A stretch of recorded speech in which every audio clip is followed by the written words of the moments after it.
Bon dia a tots. Benvinguts a aquesta conferència extraordinària que fem dins del que són seminaris i tallers.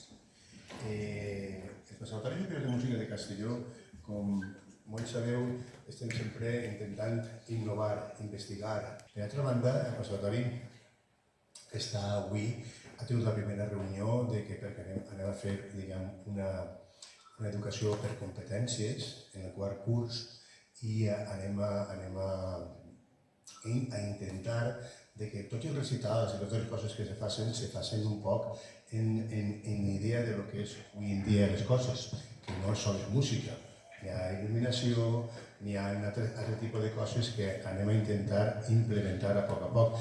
Per això anem a presentar-se a uns premis d'innovació que fan en la Generalitat Valenciana i a veure si podem aconseguir-ho.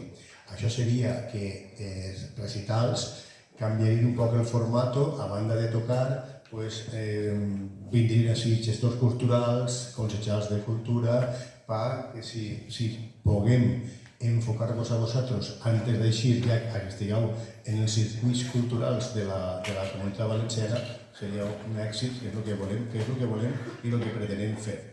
I comencem a iniciar llavors. Després, el fruit de les llavors d'investigació, que començarem fa 2 anys, ja en el quadre del famós Veronès, que està en el museu de fa 3 anys, me diu Nelo, que fa 3 anys del quadre que està allí en París, i sobre això estem investigant. Això també ha donat els seus fruits, perquè començarem a fer una imitació de les trompetes d'aquella època. Ja tenim que 4 alumnes del màster de trompeta estan fent el treball d'investigació sobre això i Alejandro de Grau està fent també el treball d'això. Estem fent coses perquè tinguem matèria per poder investigar i facilitar les coses a tota la gent. Perquè uno de flauta no investiga la vida de no sé què, sinó que investiga sobre el que està tocant. Que nosaltres som músics i seguim un poc les pautes de les universitats americanes, que recitals i doctorats se fan tocant l'instrument i se fan cada un la seva especialitat. No entenem per què jo soc doctor, però m'he tingut que anar a doctorar per filosofia i això no està bé, perquè jo soc músic. Volem aplegar que tot això, els doctorats i totes les coses, siguin fetes per a músics, per a que els tribunals siguin músics i la educació per competències és una novetat que anem a intentar en aquest conservatori implantar-les a veure com ens va. Bé, després podem passar per favor. Després un poc de presentació del que he dit, començarem en el quadre a trobar les trompetes, anarem a congressos en Londres, anarem a congressos en Estats Units, han presentat el que hem fet, ja ho hem presentat en el món. I ara hem trobat una altra cosa, que us explicarà Nelo, perquè jo he d'anar-me que tinc classe de màster, us explicarà ell que és la figura de la nòvia. Vosaltres direu, aquesta persona que és, ara us ho explicarà ell tot. Hem trobat qui és la figura eixa. I això és una exclusiva mundial, que tindreu vosaltres el gust de ser els primers que anem a escoltar això i després començarà la setmana que ve la premsa a fer-se eco de tot això que se va fer, que aneu a escoltar avui en dia 5. Estigueu atents perquè aneu a ser protagonismes d'una exclusiva mundial. Això no han buscat els francesos ni els inglesos, ho han buscat així a Castelló al Conservatori Superior. Vol dir que estem ahí per moltes facetes i que tenim que ficar el nostre centre a nivell internacional. Espero que disfruteu, no serà molt llarga, vos ho avisi, no us digueu nerviosos, que sí que tot el món té feina. Que disfruteu molt, que disfruteu del professor Lafarga, que està molt ficat en això. Ella és Penèlope, que també és part de la investigació, que està gravant la sessió. I res més, que ho passeu molt bé. Jo vaig a quedar-me també a escoltar un rato. Gràcies.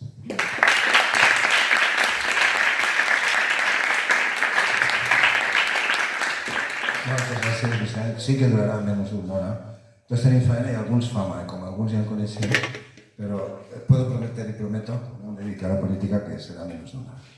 Bien, pues buenos días, bon dia, good morning per als anglesos, perquè això acabarà pujant a la red. Y, bueno, els crèdits del conservatori també hay que ficarlo. Lo primero, agradecer al conservatorio, especialmente al equipo directivo y a los presentes, por supuesto, su presencia. Y es verdad que lo que vamos a presentar hoy aquí es una exclusiva mundial, porque es muy sencillo averiguar quién es la novia, ahora lo vamos a mostrar, pero en 300 años pues parece que solo se repiten las citas, nadie se ha molestado en comprobarlo. Bueno, estas dos páginas, por los que no os conozco, también agradecer que tengo alumnos aquí antiguos y algunos de los mejores. Esto es un porcentaje pequeño, 1 o 2 por curso. Es la ratio que yo recuerdo en mi vida académica, y algunos están aquí y nosotros estamos muy pagados por eso. En la página de arriba, ahí se pueden descargar muchos materiales que son libres, otros no. Los que han publicado la Universidad de Padua, ahora lo enseñaré muy rápido, eso no. O el que ha publicado el centro, tampoco, lo que es propiedad de una publicación internacional, como la del centro también. Pero muchas otras publicaciones están ahí, y también los vídeos, mucha información. De wedding@cana.org es muy sencillo. Pues, bueno, el lienzo, este es el lienzo, empezaremos ya. Este lienzo es el segundo más grande del mundo. El primero, más grande del mundo, lo pintó el Tintoretto. No es un violín, es una viola da gamba soprano. Está en el Palacio Ducal de Venecia. No es mucho más grande que este, es un poco más, pero no mucho más. Aquí hay unos 130 personajes, aunque solo 60 y tantos son retratos. El resto son sirvientes, personajes que están de espaldas. El contrato incluía esa exigencia, pigmentos preciosos, caros, lapislázuli y cosas así, y también tantas cabezas como fuera posible. Digo, este cuadro, bueno, el de Tintoretto tiene 500 personajes, pero son mucho más pequeños, son monjes, ya no son exactamente retratos. Aquí sí, sabemos quiénes son casi todos, menos a este, no sabemos quién es, lo llamamos el guapo, porque es agradit, es templar, pero no sabemos quién es. Y este de aquí, que probablemente es un bailo veneciano, un embajador en Estambul, el de Venecia, tampoco sabemos quién es. Pero el resto, pues, en los últimos casi 10 años llevamos ya estudiando el cuadro, pues ya sabemos quiénes son, y todo esto irá viendo la luz muy pronto y poco a poco. El cuadro es el que está de espaldas a todos los, bueno, chinos y japoneses. Tú vas al Louvre y está todo el mundo fotografiando a la Mona Lisa, la Madonna de Leonardo, pues enfrente. Tiene 70 metros cuadrados, casi un poquito menos, y estuvo colgado allí, ahora veremos dónde, en el monasterio de San Giorgio Maggiore de Venecia, desde 1563, cuando se acabó, cuando se entregó, hasta que Napoleón, cuando iba a decir por fin no, ojalá no hubiese acabado con la República milenaria de Venecia, pero en 1700, no recuerdo la fecha exacta, 90 y tantos, 98 creo que es, pues ya acabó con Venecia. Y como botín de guerra, como hacía con arte de todas partes, se lo llevó para Francia.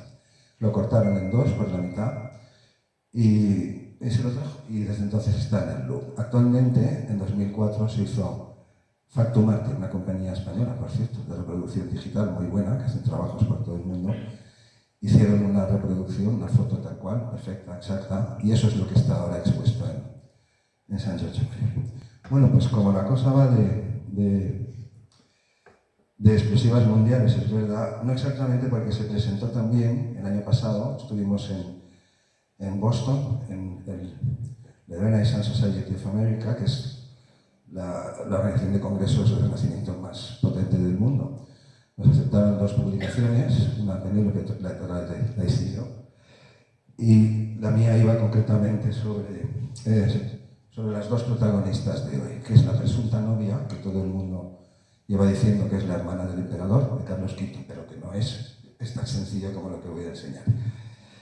Por eso digo, se presentó allí, era una pequeña presentación, y como la cosa va de estrenos mundiales, y yo además soy de Cullera y tenemos fama de ser exagerados, la fama, todos nos suenan igual, pero entre el cartel que tenemos y esas cosas, pues yo le voy a decir. También quiero agradecer a la mejor investigadora del mundo, que al menos en este tema y otros, que es Penélope Sanz, a la que nunca se le ve, siempre está grabando, pero siempre está presente, y suya es la mitad del trabajo. Y también quiero agradecer al mejor director de Conservatorio Superior del mundo, que es Vicente Campos, bueno, de mi mundo, al menos de mi mundo sí.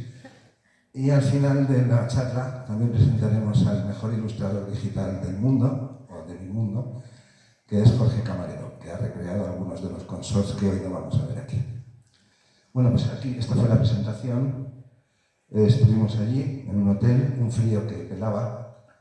Hicimos la charla y nos volvimos para acá.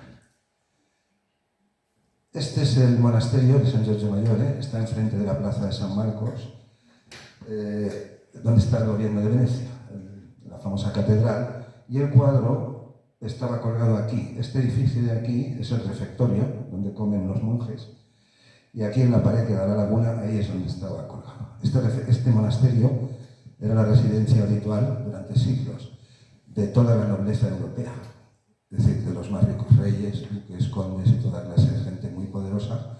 Había otras. También estaba dentro de la ciudad la Fondaco del Tedesco, ahí se alojaban los alemanes, pero esta era la más renombrada. Este es el autor, Paolo Cagliari, el veronés, que se autorretrató un año antes de empezar el encargo. El lienzo se pintó en 15 meses. Estaba estipulado en el contrato. Digo, en este autorretrato un año antes tiene pelo, pero en el cuadro ya se pinta a sí mismo sin pelo. No digo que lo perdiera por eso, sería por cuestiones de la edad, pero en un año y medio que duró menos 15 meses el trabajo, tuvo que cambiar la escena central, el consort de Violas da Gamba, hasta en 5 ocasiones. Pero eso no lo vamos a contar aquí, ya lo hemos contado, ya lo hemos publicado, está accesible en la página que acabo de decir, y hoy el tema es la novia, es otro. Bueno, aquí tenemos a Paolo, pues todavía con un buen cabello. Y el monasterio, pues poco más. Quien le consiguió el encargo fue Palladio. Palladio es el arquitecto, el canon de la arquitectura desde 1500 hasta hoy, hasta nuestros días. Estaba trabajando en el refectorio, en 2 de los claustros y en la fachada, aunque la fachada la hizo después del encargo. Y Palladio, Andrea Palladio, es quien le consiguió el encargo al veronés. Bueno, un encargo internacional en la residencia internacional, una de las más famosas de Europa. Algunas de estas cosas se han presentado también, como ha dicho Vicente, también en el extranjero. Aquí estamos en Maryland, también ofrecimos una charla y la Universidad de Maryland, College Park, pues nos atendió, nos cogieron en coche, nos montaron el cartel, todo esto ya se presentó y en esta dirección pues se puede ver la misma charla. Este es el cartel que ellos hicieron. Esta es una lista del canal. En el canal Manuel Lafarga, en YouTube, hay 2 listas dedicadas a la historia grandiosa de este cuadro, que como la estamos contando nosotros, no la ha contado nadie, nunca, no han dicho nada de todo esto. Ya lo oigo, sou exagerats en Cullera. No, lo que estoy diciendo no tiene nada que ver con Cullera, es algo que yo nací allí. Pues, se me olvidaba, y este personaje que hay aquí fue quien identificó a Diego Ortiz. Diego Ortiz es el violagambista que hay detrás del veronés, con barba, ahora lo veremos por el camino, 10 años hablando con musicólogos, historiadores del arte, pues les decía que él creía que era Diego Ortiz. Hay un retrato que ahora veremos muy rápido, y me lo encontré al cabo de 30 años que no le veía. Tocaba con él cuando fui joven, ahora solo lo parezco. Y me contó eso. Mira, es que llevo 10 años, creo que este es Ortiz. Y dije, bueno, pues cuando vuelva a Cullera, a ver si te podemos echar una mano. Y empezamos a buscar, y hasta hoy. Él es quien identificó a Diego Ortiz, pero Diego Ortiz sepultó, tapó al personaje central, que mostraré también muy brevemente en un momento, que era Giorgio de Castelfranco, según la historia del arte, el pintor más misterioso de la historia del arte. El emblema de Venecia, desde 1500, que es cuando él vivió, murió en el 10, hasta hoy. Esta es solamente por dar un poco de contexto al cuadro. Estamos en 1562-63. Es la conclusión del Concilio de Trento, de la tercera El cuadro coincide con la tercera convocatoria del concilio. Se encarga 2 o 3 meses después de que empieza la última convocatoria y se entrega acabado dos meses y pico antes. Ellos son algunos, los principales exponentes reformistas de la reforma, protestantes decimos hoy, Lutero y algunos más. Él es Diego Ortiz en el cuadro, susurrando al oído del veronés. Él es Diego Ortiz en el grabado que hay en su tratado de glosas. No sé qué instrumentos tenemos aquí hoy, pero los violagambistas todos saben quién es, los laudistas a veces también. Y esto es lo que me dijo Javier, que este personaje era de Ortiz. Y es de Ortiz, esto ya no lo discute nadie, hasta los franceses lo reconocen, que ya es decir, no es una broma, es una afirmación muy seria la que acabo de decir. Puedes mirar en las wikis, la wiki no es que sea la enciclopedia espasa, pero es suficiente para muchas cosas. Da igual el idioma en que lo escribas, da igual. Ahí está Diego Ortiz, ahí está Javier, ahí estamos nosotros también. Y estas es para dar un poco de contexto. En 1563, el maestro de capilla, el director de la orquesta de la Formación Musical de San Marcos, de los Dogos, del gobierno veneciano, era Zarlino, este es Josefo Zarlino. Y ese mismo año, en el 63, el padre de Galileo, Vincenzo Galilei, el ideólogo de la Camerata Bardi, el que trataba directamente con el conde Bardi, esto fue la revolución tonal de la música occidental, pues se instaló en Venecia para estudiar con Zarlino, que es el mismo año.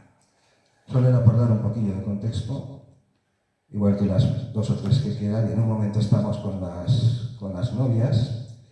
Este es el contexto europeo, en realidad de los 10 últimos años y también de este momento. Es 1550, por ahí anda, 50 y tantos. Estas son las posesiones de los Habsburgo, de la familia de Carlos V o de los Austria, España, la mitad de Nápoles, Cerdeña, Sicilia, pero también zonas de Transilvania, la actual Hungría, aunque no toda, Austria, etc. Estas son las posibles procedencias de Diego Ortiz, que es posible que viniese incluso de Valencia, donde 10 años antes, en el 53, se disolvió la orquesta más potente del momento, que la financiaban Mencía de Mendoza y Alfonso de Aragón. Creo que es Alfonso. Él murió en el 50, en el 53 Mencía la siguió manteniendo. A los músicos no les faltaba de nada, comida, alojamiento, protección, incluso seguros médicos, en sus familias tampoco. Pero no entraba dinero, no entraba el sueldo, el cash, el flow. Y al final la orquesta se disolvió en el 53.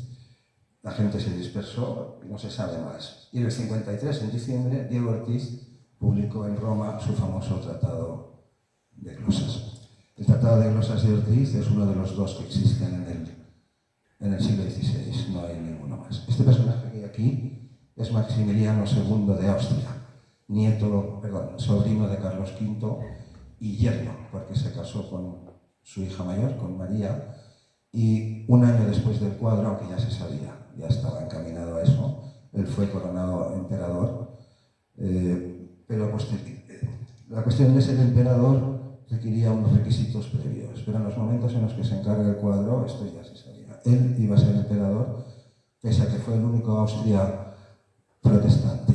La Casa de Habsburgo y de Austria se caracterizó durante siglos por ser tremendamente católica, ortodoxa, más conservadora. Y el único Austria que se declaró protestante reformista tenía sus razones, el nombre, pero este no es el momento de contarlas, pues fue Maximiliano II. Solo por dar un poco de contexto histórico a esta década, entre el 50 y el 63, 64, si contamos a Maxi. Aquí tenemos a Diego Ortiz y estas son las 2 publicaciones que nos aceptó, las que no podemos divulgar. Estas en la página no se pueden descargar. La Universidad de Padua, esta es la revista de musicología de la Universidad de Padua. La primera, Ortiz, esta es la biografía más actualizada que hay de Diego Ortiz. Y la segunda, Cosas del cuadro, en la Universidad de Cosas musicales del cuadro solamente. A todo color, estos publican a color. La Universidad de Padua es la universidad donde se doctoraron muchos de los que están sentados en el banquete del Veronés.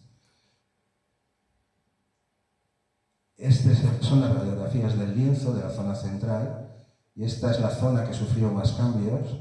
Aquí vemos un conglomerado de instrumentos porque no emborronaba las cosas, las reencajaba los volúmenes y las formas, era un portento, pero es un fenómeno.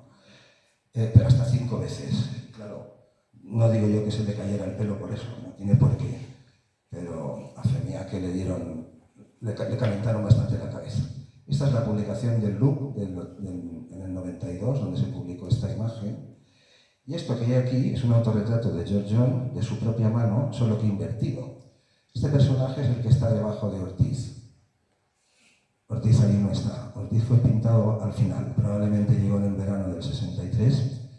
El cuadro se entregó en octubre y en los últimos 3 meses vuelve a cambiar todo, porque los colores claros en el óleo funcionan las cosas así. De las violas da gamba, es su gran superficie, y el gran manto blanco que tiene el veronés, cuanto más blancos son los tonos en óleo, mejor ocultan. Si tú pones tonos oscuros, al final, con el paso de los años y las décadas, aflora lo que hay debajo. De modo que este cuadro pequeñito, en 1563, estaba expuesto en Venecia en la galería del patrono del cuadro, que es el único que está de espaldas, con el vestido de azul. Estaba ahí, lo dice Vasari, 2 veces lo dice. Pues tú a ese cuadro le das la vuelta a su autorretrato. Este es el que está en Brunswick. Le das la vuelta, superpones la silueta que nosotros hemos trazado, clavijero, mástil y Giorgione, y ese es Giorgio de Castelfranco. Había muerto en 1510, 50 años antes, pero él era el padre de la escuela, lo que hoy llamamos Escuela Veneciana de Pintura, entonces no se llamaban así. Y al único que conocía de los presentes era Tiziano. Bueno, pues esto también es parte del contexto del cuadro. Esto es un gran tesoro, un tesoro de tesoros. Es como la cueva de Alibaba, me gusta decir a mí, de momento sin ladrones. Y cuando vengan los ladrones ya les daremos su parte, porque hay para todos. Yo a todo el mundo le cuento lo mismo, cosas parecidas, pero de los pocos que nos han hecho caso, pues es Vicente.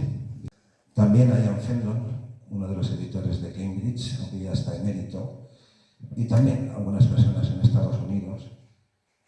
Esto es lo que voy a hacer aparecer la silueta de George John, esta misma aquí.